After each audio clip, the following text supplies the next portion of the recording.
आम चुनाव के साथ ही बीजेपी ने विधानसभा चुनाव के लिए कमर कस ली है।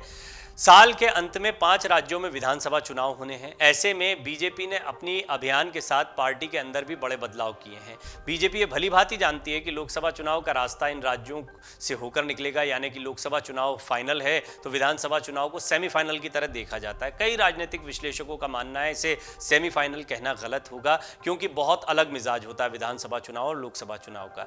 देखा जाए तो 5 राज्यों में सबसे ज्यादा हिंदी बेल्ट पर ही सबकी नजरें गड़ी हुई हैं। इसको लेकर ध्यान में रखते हुए बीजेपी ने मध्य प्रदेश विधानसभा चुनाव के लिए केंद्रीय कृषि मंत्री नरेंद्र सिंह तोमर को बड़ी जिम्मेदारी दी है। नरेंद्र सिंह तोमर मध्य प्रदेश का बड़ा चेहरा है, खासतौर पर ग्वालियर चंबल संभाग के लिए, जो फिलहाल ज्योतिरादित्य सिंधिया का एक गढ़ दिखाई पड़ता है।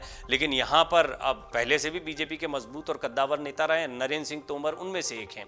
दरअसल प्रधानमंत्री नरेंद्र मोदी और केंद्रीय गृह मंत्री अमित शाह के हालिया दौरों के बाद पार्टी ने राज्य में 2 बड़े फैसले लिए हैं। पहले केंद्रीय मंत्रियों भूपेंद्र यादव और अश्विनी वैष्णव को प्रदेश प्रभारी बनाया।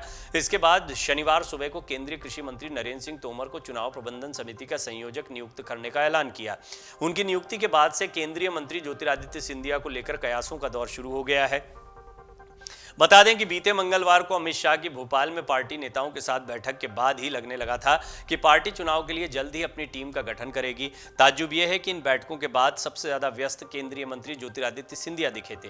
मीटिंग से ठीक पहले सिंधिया ने राज्यपाल मंगू भाई पटेल से मुलाकात की थी। मीटिंग के बाद अमित शाह उन्हें अपने साथ लेकर दिल्ली गए थे। अगले ही दिन सिंधिया फिर लौटकर भोपाल आए, फिर अपने लोकसभा क्षेत्र शिवपुरी में व्यस्त हो गए। सिंधिया के अचानक एक्टिव होने से अंदाजा लगाया जा रहा था कि उन्हें कोई बड़ी जिम्मेदारी दी जा सकती है, लेकिन चुनाव प्रबंधन समिति का संयोजक नरेंद्र सिंह तोमर को बना दिया गया है। तोमर की नियुक्ति को सिंधिया के लिए झटका भी माना जा रहा है और एक संकेत के तौर पर भी आप देख सकते हैं।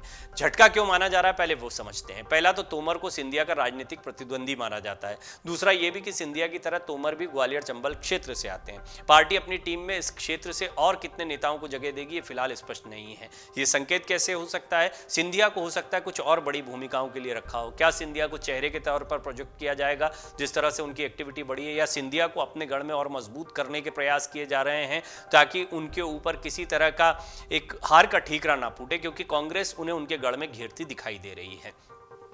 प्रियंका गांधी की भी रैली इसका एक उदाहरण है कि किस तरीके से कांग्रेस ने अपनी पूरी ताकत महाकौशल और ग्वालियर चंबल के क्षेत्र में लगाई है। ये दोनों ही क्षेत्र वो क्षेत्र हैं जहां पिछली बार कांग्रेस ने अच्छा प्रदर्शन किया था और कांग्रेस अपने प्रदर्शन को दोहराना चाहती है। बीजेपी भी इस बात को जानती है, लिहाजा इन 2 जगहों को या कमजोर कड़ियों को मजबूत करने में जुटी हुई है। तो इसके दोनों पहलू देखे जा सकते हैं। अब सिंधिया के लिए सबसे बड़ी समस्या यह है कि अहम मौकों पर पार्टी के पुराने नेता उनके खिलाफ अक्सर गोलबंद हो जाते हैं। स्थानीय निकाय चुनाव के दौरान ये देखने को मिला था। पहले ही आशंका जताई जा रही है कि सिंधिया समर्थक विधायक और मंत्रियों के टिकट कट सकते हैं। इस तरह की हवा तो उड़ी कम से कम। यह भी स्पष्ट है कि चुनाव के दौरान तोमर की भूमिका महत्वपूर्ण होगी। तोमर ज्यादा सीनियर लीडर हैं, खासतौर पर बीजेपी के दृष्टिकोण से देखा जाए तो उनका कद अलग है। ऐसे में सिंधिया के लिए आने वाले दिनों में मुश्किल बढ़ भी सकती है। अब जान लीजिए कि नरेंद्र सिंह तोमर के विषय में क्यों उनको इतनी महत्वपूर्ण जिम्मेदारी दी गई है, पार्टी उन पर इतना क्यों भरोसा करती है। संगठन के अनुभवी नेता तोमर मध्य प्रदेश इकाई के अध्यक्ष समेत पार्टी में विभिन्न पदों पर रह चुके हैं और उन्हें विभिन्न क्षेत्रीय क्षत्रपों के साथ मैत्री संबंध रखने के लिए भी जाना जाता। स्थानीय राजनीति के बड़े माहिर हैं। तोमर ग्वालियर चंबल क्षेत्र से आते हैं, जहां भाजपा 2018 के विधानसभा चुनाव में कांग्रेस से मिली हार के बाद अपने प्रदर्शन में सुधार लाने का प्रयास कर रही है। केंद्रीय मंत्री भूपेंद्र यादव को हाल ही में मध्य प्रदेश के लिए भाजपा का चुनाव प्रभारी नियुक्त किया गया।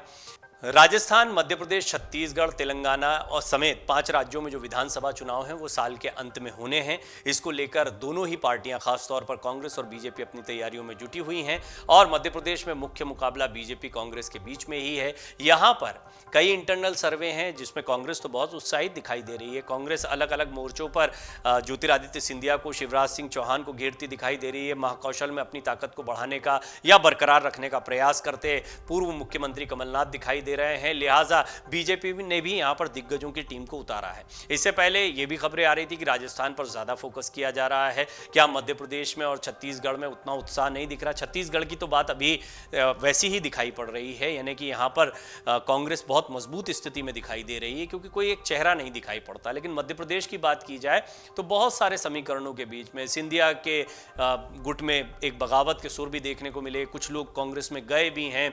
इसके बाद में बीजेपी बहुत एक्टिव हुई है। खुद गृह मंत्री अमित शाह जो हैं वो 15-15 दिन में एक बैठक यहाँ पर लेते रहेंगे, चुनावी तैयारियों का जायजा लेंगे। नरेंद्र सिंह तोमर को भी उतार दिया गया है। देखना होगा कि ज्योतिरादित्य सिंधिया की भूमिका पर इससे क्या असर पड़ता है। क्या उन्हें कोई बड़ी भूमिका मिलने जा रही है, उनके चेहरे को सामने रखा जाएगा, या फिर अभी ज्योतिरादित्य सिंधिया को भी तोमर जैसे किसी बड़े चेहरे के साथ की जरूरत है कि ग्वालियर चंबल संभाग को संभाला जा सके।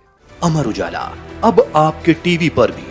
अपने स्मार्ट टीवी पर YouTube पर सर्च करें अमर उजाला, चैनल सब्सक्राइब करें और देखें ताजा खबरें, वो भी HD क्वालिटी में। और हाँ, बेल आइकन दबाना ना भूलें ताकि हर खबर हो आपके घर।